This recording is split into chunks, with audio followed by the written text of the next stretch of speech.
The restaurant buzzed with a low hum of wealth, crystal glasses clinking, hushed laughter, the faint scent of truffle oil and aged Bordeaux drifting through the air.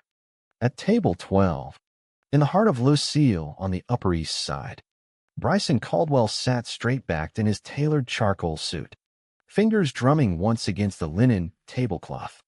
Across from him, his father, Victor Caldwell, leaned forward, voice clipped.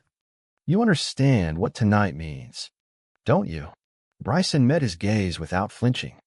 "I understand exactly." Victor's eyes narrowed. "This isn't a suggestion. The board expects stability. A wife, heirs. You've played the part long enough. Marry Elena. Seal the merger. Or watch the company your grandfather built slip through your fingers." Bryson's jaw tightened. He had heard this speech in a dozen variations since he turned 25. The Caldwell name carried weight. Real estate empires, hedge funds, charity galas where smiles were currency. And Bryson, the only son, was the final piece in the legacy puzzle. Except he wasn't the piece they thought he was. He glanced toward the service station. Luca stood there, tray balanced effortlessly, dark hair falling just over one eye as he listened to the sommelier's instructions. Luca Moreno, 27, quietly competent, always wearing that small, private smile when no one important was watching. Bryson had noticed him 6 months ago during a business lunch. Noticed the way Luca moved with calm precision, the way his laugh carried softly across the room when he joked with the kitchen staff. Noticed how, one rainy Tuesday night after closing, Luca had stayed late to help Bryson fix a broken chair in the private dining room. They had talked until 2 in the morning about nothing and everything, books, bad childhood pets, the way the city never really slept. That night had turned into coffee the next week, then walks in Central Park, then stolen weekends in the Hamptons where no one knew their names. Bryson had never lied to Luca about who he was. Luca had never asked him to choose. Tonight, though, choice was no longer optional. Victor tapped his fork against his glass. "You're distracted, just thinking about the merger," Bryson said smoothly. Their waiter approached, another server. Not Luca. Victor waved him away impatiently. "Where's the usual boy? The one with the flair?" Bryson's stomach twisted. He knew what was coming. Luca appeared at the table seconds later, notepad in hand, expression professionally neutral. "Good evening, Mr. Caldwell. What can I get started for you tonight?" Victor studied him like he was appraising a painting of questionable taste. "You again. Always you." He turned to Bryson. "This is the one, isn't it? The one you keep requesting." Bryson felt heat rise in his neck. "Dad." Victor ignored him, addressing Luca directly. "I'll have the filet, medium rare. And tell your chef if it's overcooked again. I'll have his job. The rest of the table will have the same. And bring another bottle of the 82 Margaux. The last one was disappointing." Luca nodded once. "Of course, sir." As he turned to leave, Victor called after him, louder than necessary. "And boy, try not to sashay so much. Some of us are trying to enjoy our meal."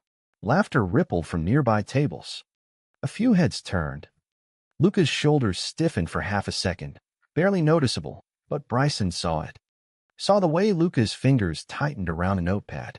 Saw the quick, controlled breath he took before continuing toward the kitchen. Bryson stared at his father. "That was unnecessary." Victor shrugged. "Just stating facts. You know how these places are. They hire them for the optics." Bryson's voice dropped. "Stop." Victor raised an eyebrow. "Excuse me?" "I said stop." The silence at the table stretched taut. Victor leaned back, studying his son like a stranger. "You're defending the help now?" Bryson stood. "I'm going to the restroom." He walked past the service station without looking at Luca. In the hallway, near the restrooms, he stopped, leaned against the wall. and closed his eyes. His heart hammered. He could still hear his father's laugh echoing in his head. When he returned, Luca was refilling water glasses. Their eyes met for a fraction of a second, long enough for Luca to see the apology Bryson couldn't voice. Long enough for Bryson to see the hurt Luca was trying to hide. Dinner continued in strained civility. Victor talked mergers. Bryson answered in monosyllables.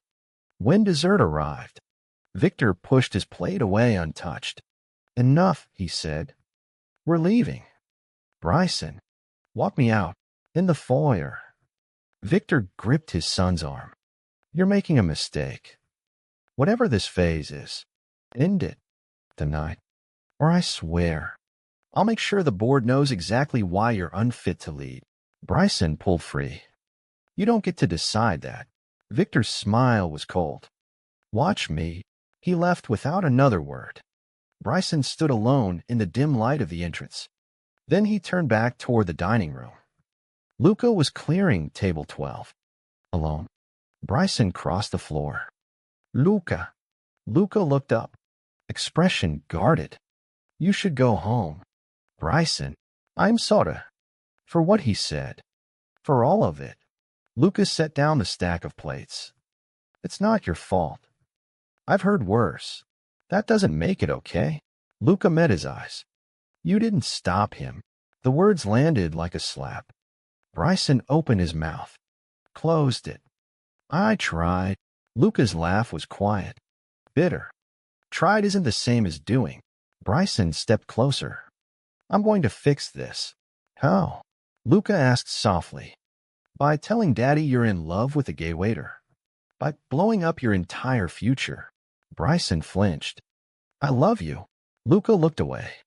I know.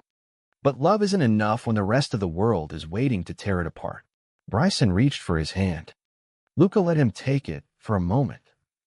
Then he pulled back. Go home.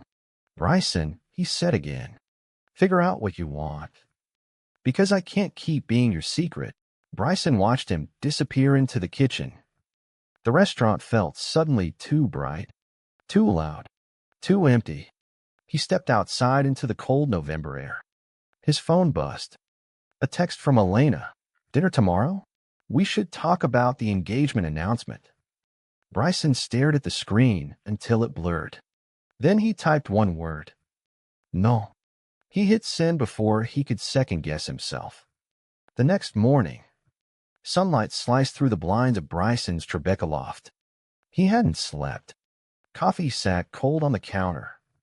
His phone had exploded overnight, missed calls from Victor. Texts from board members. A curt voicemail from Elena. We need to discuss this. Call me. He ignored them all. Instead, he drove to Brooklyn. Luca lived in a small walk-up in Williamsburg. The kind of building with creaky stairs and mismatched mailboxes. Bryson had only been here twice, both times after midnight, both times leaving before dawn. Today he climbed the stairs in daylight, heart in his throat. He knocked. No answer.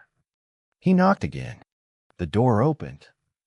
Luca stood there in a faded t-shirt and sweatpants. Hair messy. Eyes weary. You shouldn't be here, Luca said. I had to see you. Luca stepped aside. 5 minutes. The apartment was small, warm, cluttered with books and plants. A half-finished sketch of the Brooklyn Bridge sat on the table, Luca's hobby. One Bryson had always loved. Luca crossed his arms. What do you want? Bryson. I ended it, Bryson said. With Elena. With a plan. All of it. Luca's expression didn't change. And your father. He'll come around. Luca laughed, short, humorless. He won't. Bryson stepped closer. I don't care. You will, Luca said quietly. When the money stops. When the name stops opening doors. When your friends disappear. You'll care then. Bryson reached for him. I'm not going back. Luca let Bryson pull him close. For a long moment they stood there. Foreheads touching. Breathing each other in. Then Luca whispered. Prove it. They spent the day together, walking the High Line. eating street tacos, sitting on a bench watching the Hudson. No hiding, no glancing over shoulders. Just them. That night, Bryson stayed. The next week was fragile bliss. Luca took vacation days. Bryson ignored his phone. They cooked dinner in Luca's tiny kitchen, watched old movies, made love slowly, like they were memorizing each other. But the world didn't stay quiet. Victor's first move was subtle, a polite email from the family lawyer reminding Bryson of the trust stipulations. The second was less subtle, a call from the board chair asking Bryson to clarify his long-term intentions. The third was brutal. Bryson's access to the company accounts was frozen. He stared at the screen in Luca's apartment. "They can't do this." "They can," Lucas said gently. "You knew they would." Bryson paced. "I'll fight it." "With what?" Luca asked. "You walked away from everything." Bryson stopped. "I walked toward you." Luca looked at him, really looked. "And I'm grateful. But I won't let you destroy yourself for me." "I'm not." "You are," Lucas said. "And I love you too much to watch it happen." Bryson sank onto the couch. "What do we do?" Lucas sat beside him. "We wait. See how far they push. Then decide what we're willing to lose." The next morning, a courier arrived at Luca's door with a manila envelope. Inside, a letter from Victor. "Return home. End this foolishness.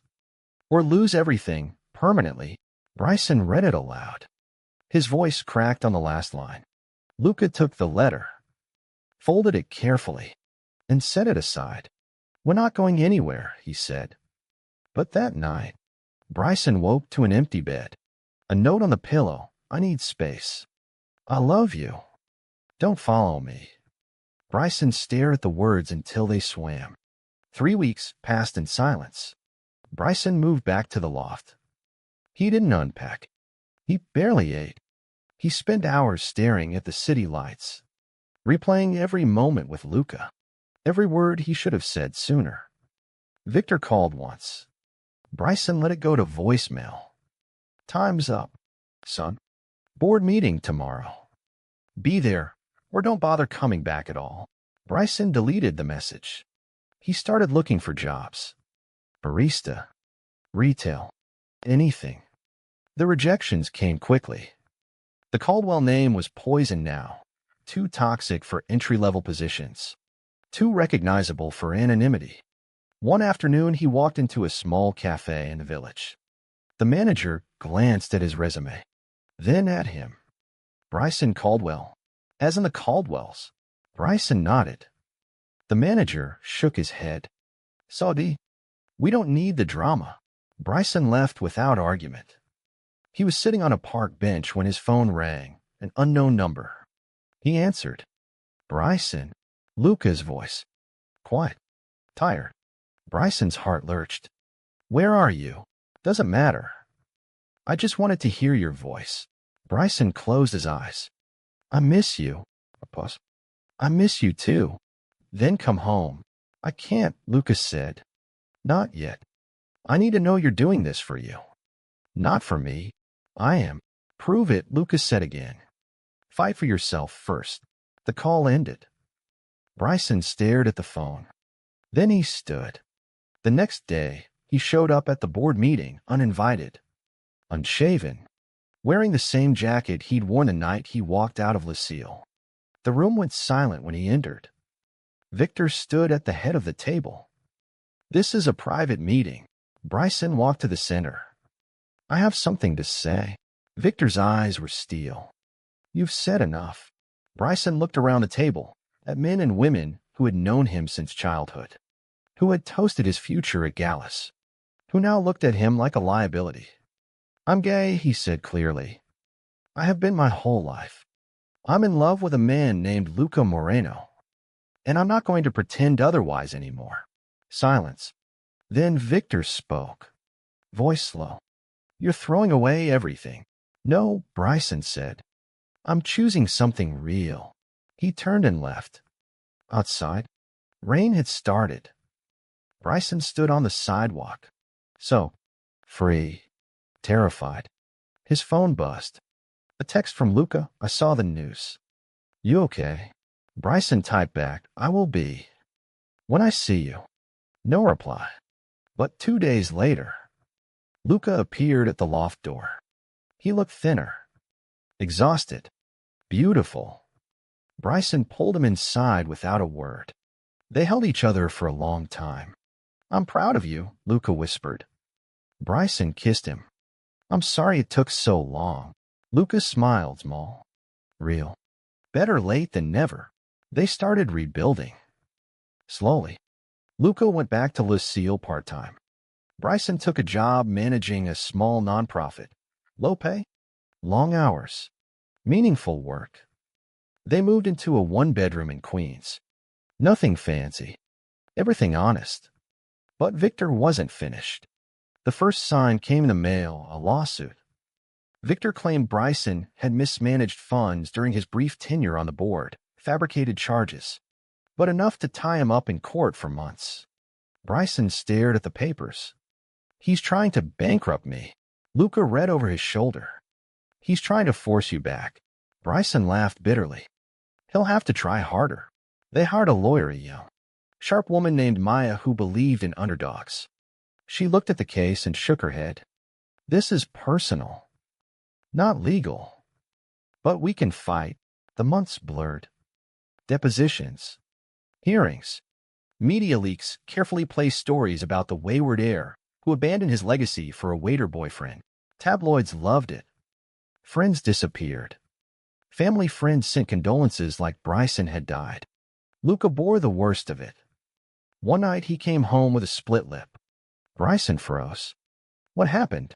Some guy at the bar, Luca said quietly. Said I ruined a good family. Bryson pulled him close. I'm so sorry. Luca touched his mouth. It's not your fault. But it was.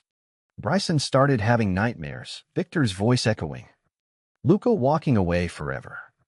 One evening, after a particularly brutal court session, Bryson came home to find Luca packing.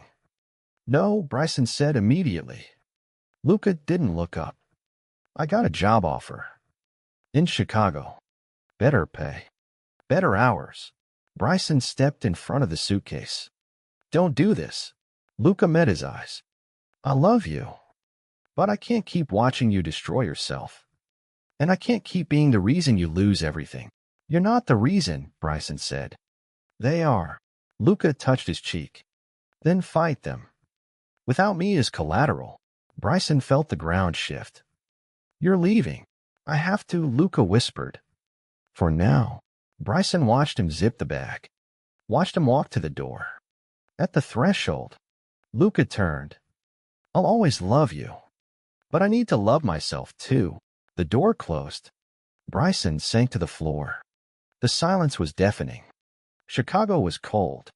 Luca worked at a mid-tier restaurant downtown, better tips. Fewer stairs. He rented a studio near the lake. Every night he stared at the water and thought of Bryson. He didn't call. Bryson didn't call. But the lawsuit dragged on. Maya fought hard. She uncovered inconsistencies in Victor's claims, forged documents, backdated emails. Slowly, the case began to crumble. One afternoon, Maya called. We have leverage. Your father's former assistant is willing to testify. Says Victor instructed her to alter records. Bryson sat in his empty apartment. What does that mean? It means we can countersue. For defamation. Emotional distress. Maybe even fraud. Bryson hesitated. Do it. The countersuit hit like a bomb. Victor's name, untouchable for decades, suddenly appeared in headlines alongside words like embezzlement cover-up and family betrayal. Board members distanced themselves. Investors pulled back. Victor called. Bryson answered. You think this hurts me? Victor said. You're destroying the legacy. You destroyed it first, Bryson replied. A long pause. I never wanted this, Victor said quietly. I wanted you to be strong. I am strong, Bryson said. Strong enough to walk away. He hung up. Weeks later, the case settled out of court. Bryson received a modest sum, enough to start over. Victor retained control of the company. But the damage was done. Whispers followed him everywhere. Bryson used the money to open a small community center in Queens, art classes, counseling, support for LGBTQ youth. He named it after his grandfather, the one man in the family who had once told him, quietly, "Be who you are, son. The rest will follow." Lucas saw the article online. He stared at the photo, Bryson cutting the ribbon, smiling in a way Luca hadn't seen in months. He booked a flight. The center was busy on opening day. Kids laughing, volunteers unpacking supplies. Bryson moved through the crowd, shaking hands, thanking donors. He didn't see Luca until he turned toward the entrance. Luca stood there in a navy coat, scarf loose around his neck, eyes searching. Bryson froze. Luca walked forward slowly. "You came," Bryson said. "I had to see it," Luca replied. "See you." They stood in the middle of the room, surrounded by noise, but it felt like just the two of them. "I'm sorry," Bryson said, "for everything." Luca nodded. "I know." Bryson swallowed. "I don't expect forgiveness. I needed you to know I did it. For real this time." Luca looked around at the colorful walls, the welcoming space, the life Bryson had built without the Caldwell name. "You did good," he said softly. Bryson's eyes filled. "I miss you every day." Luca stepped closer. "I miss you too." They didn't touch. Not yet. Luca stayed for the afternoon, helped hang artwork, talked to the kids, laughed at Bryson's terrible attempt at origami. When the last guest left, they sat on the steps outside. Luca spoke first. "I'm not moving back." "Not yet." Bryson nodded. "I understand, but I'm not closing the door," Luca added. "Not completely." Bryson looked at him. "What does that mean?" "It means we take it slow," Luca said. "Friends first. No pressure. No expectations." Bryson smiled, small, hopeful. "I can do slow." Luca stood. "Then I'll see you around." Bryson Caldwell. He walked away. Bryson watched him go, heart full for the first time in months. Months passed. They texted. Met for coffee when Luca visited New York. Walked in the park. Talked about everything except the past. Slowly, trust rebuilt. One spring evening, Luca flew in for a weekend. They went to the rooftop where they had once stood laughing under the skyline. Bryson turned to him. "I never stopped loving you." Luca looked out at the city. "I know." Bryson took his hand. "I want to try again. For real. No secrets. No hiding." Luca turned. "You sure?" Bryson nodded. "More sure than I've ever been." Luca smiled slow. "Real. Then let's try." They kissed under the city lights, long, deep, like coming home. The next year was quiet joy. Luca transferred to a New York restaurant. They found a bigger apartment in Brooklyn. Bryson's center thrived. Luca started teaching art classes there on weekends. Victor never apologized. But one Christmas, a card arrived unsigned, with a check for the center. Bryson deposited it without comment. Life wasn't perfect. There were arguments, fears, old wounds that ached on bad days. But they faced them together. One night, lying in bed, Luca traced patterns on Bryson's chest. "Do you ever regret it?" he asked. Bryson kissed his forehead. "Never." Luca smiled. "Good." Years later, the center hosted its annual gala. Bryson stood at the podium, Luca beside him. He looked out at the crowd, donors, families, kids who had grown up in the program. "Thank you," he began, "for believing in second chances, for believing in people." He glanced at Luca. "And thank you to the man who taught me what real strength looks like." Luca squeezed his hand. After the speeches, They stepped outside for air. The city sparkled below. Bryson turned to Luca. We made it. Luca nodded. We did. A pause. Bryson spoke softly. Was it worth it? Everything we lost. Luca looked at him, eyes clear. Steady. Was it worth it to you? Bryson thought of the pain, the betrayal, the nights alone, the mornings waking up next to Luca. He smiled. Yes. Luca kissed him. Then he asked the question that would linger long after the night ended. But what if your father had changed? What if he had accepted us from the beginning? Would you still have chosen this path, or would you have stayed in the cage? The city kept its silence. And the answer, like love itself, remained beautifully, painfully debatable.